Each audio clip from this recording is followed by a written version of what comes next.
What is going on, guys? DBG here, and today, lads, we're gonna be going over the top 10 small forwards in NBA 2K23 MyTEAM.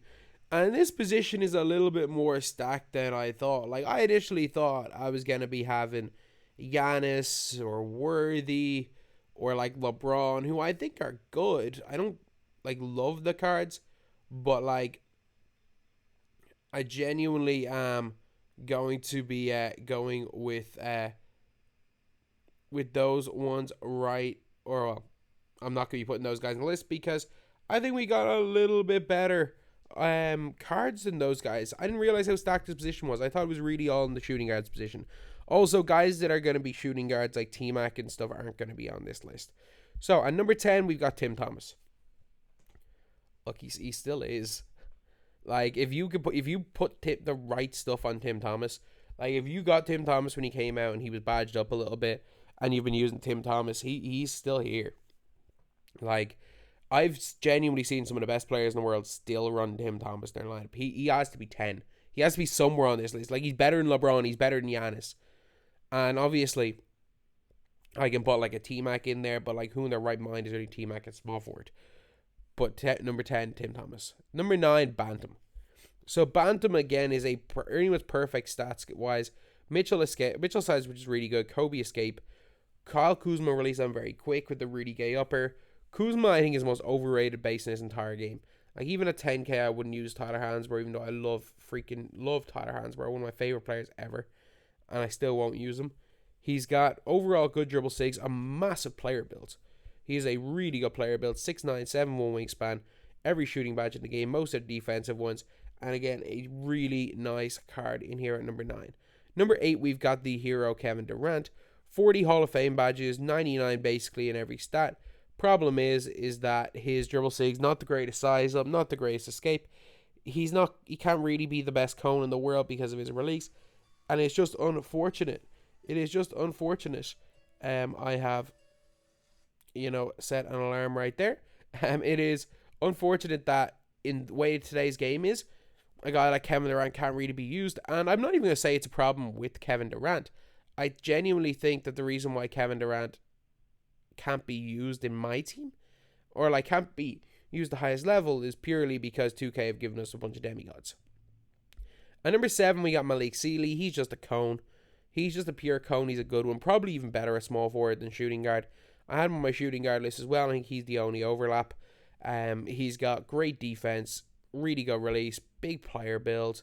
Not quite as long arms as last year, but he's a really, really nice cone. I wouldn't run anything through him, but I would use him as a pretty good cone, especially because he has tray fade, which can be a bit of a bailout as well. Then we have got a number 6, Purvis Ellison. 6'9", 7'1" wingspan. Basically 99 in every single stat. Basically every badge in the game. He's missing 5 of them. Cool comeback king, clutch shooter. You maybe want to give him them, but that's really it. Nobody used Dream Shakes this game. Seth Curry, Klay Thompson are very quick. Seth Curry release is really good in this game. Michael Jordan dribble style, obviously. Everyone has it. The Garland size up is really good. He's at the Steph escape, which is, for me, a really, really nice one. He's got quick drops, the tray fade. I'm telling you, lads, like, Purvis Ellison has been kind of slept on because he was the TT offline vault player when Danny Ferry came out, and everyone was kind of going for Ferry playing online. But I'm telling you, lads, Purvis Ellison, he might have been an awful, awful number 1 pick in real life, but he is an incredible card in 2K23. And then we got Ferry slightly ahead of him. I know most people will say the opposite. I still really like Ferry. I really like Ferry. I like that O'Shea Brissett release. I don't mind the Carmelo Anthony upper. He's got the Aaron size, which I like. Steph escape, which I prefer to Trey escape or Kobe escape. Jordan dribble style, Trey fade. He's 6'10" with a massive wingspan. Can play unbelievable defense. Can work as a cone. Can work as your primary ball handler at small forward. For me, he's like the modern Tim Thomas. Is he the best card in the world? No. But I think he's really good. Like, sure, he doesn't come unpluckable. Put unpluckable on him. I think he's really, really good. And I would say Danny Ferry is, like, the fact, again, I have him at number 5 just shows how good these other small forwards are. But I really like Danny Ferry. And number 4, we've got Bill Russell, the best lock in the game. 99 basically in every defensive stats, 6'10", good animations, decent release. I'm not gonna call it a great release. I just hate Kobe Upper. Kobe Upper is just, for me, I find it really difficult to time.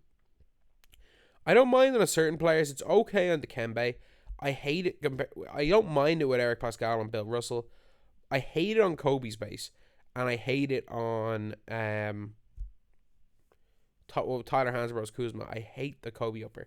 I just find it has a really, really weird green window point. You release at a weird time. You can't really look at the wrist with it, but he's got like great dunking, like every defensive badge in Hall of Fame. He's the best pure lock in the game, and if you want to argue him at number 1, I'm not going to hold it against you. At number 3, we got Jonathan Mender. He's just big. He's got perfect dribble sigs, Trey size up, Steph escape. He's got Trez and Trey Young quick, which honestly one of the best releases in the game for a 7-footer. Normal leaner, and again, he's 7 foot. He's 7 foot. He's 7 foot. Will shoot the lights out. Great defender. Just really good card. And I'll say this, for everyone saying I'm crazy, everyone, and I mean everybody, called Jonathan Mender the best small forward in the game when he came out. And he came out a week after Bill Russell. And he also came out after Danny Ferry. Everyone called Jonathan Mender the best small forward in the game when he came out. And I genuinely think that he is. Or not that he is, that he was at the time. And I have him at number 3. At number 2, we got AK. At number 2, Andre Kirilenko, 6'9", 7 foot wingspan, 94 speed, 94 acceleration, 94 3-ball. Perfect defensive stats. Pretty much every half defense badge matters. He is missing a couple of shooting badges, but when this card came out, he was a bum. He had the exact same SIGs as Pink Diamond. Everyone was talking about how bad this card was, and he had gone down to like 25k in the auction house. And then 2K realized that they could change the animations on the card, and they gave him O'Shea Brissett release. They gave him Trey Trey size up, Trey escape, and Trey fade, as well as the day behind the back, as well as being one of the best locks in the game. He is Bill Russell, but he can create. Pre-upgrade, AK sucked. Post-upgrade, he was either the best or second best small forward in the entire game. And I think you could definitely make the argument for him at number 1. I think especially because he's a buyout, for most people, he is your best option there. Most people that are playing this game heavily can afford AK. He is going to be your best option. He's again another one of those guys that will be usable till end game. The only real difference between him and an end game card is a slightly better size up and a slightly better upper. Other than that, this is an end game card and a brilliant player. But number 1 is going to be a bit of a weird one, and it's not a card that many people have.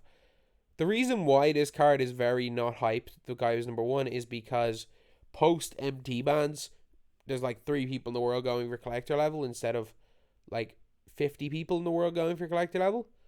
But it counts. 6'9", 7 foot wingspan. Like Dave Cowens may as well have 99 in every single stat. He's at every defensive badge bar 1. He is literally just Bill. He's basically just Bill Russell, with more shooting badges. Way better stats overall.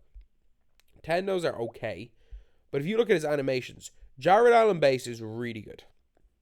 Cherokee Park's Eddie Jones, a really good base with the best upper in the game. T-Max size of John Wallscape, Dame behind the back. I'm like, I didn't really even know this card existed that much. Like, I was not too aware of this card's existence. I looked it up a little bit, looked at a video, and this guy is, like, he is the best, man. He just is that number 1 small forward name. I don't think he's far off AK. I really don't. Like, he just reminds me of the 2K19 Cowens. If you remember 2K19 Cowens when he ran the game and everyone ran him a point guard, including myself, he ran the damn game with that base 11. This card kind of is the closest thing to Dave Cowens, to 2K19 Dave Cowens that we've seen. I will say, AK is a better option for most people because most people can't afford Cowens. I'm putting Cowens at number 1. So anyway, that's the video. Thank you guys for watching. Please like, comment, and subscribe.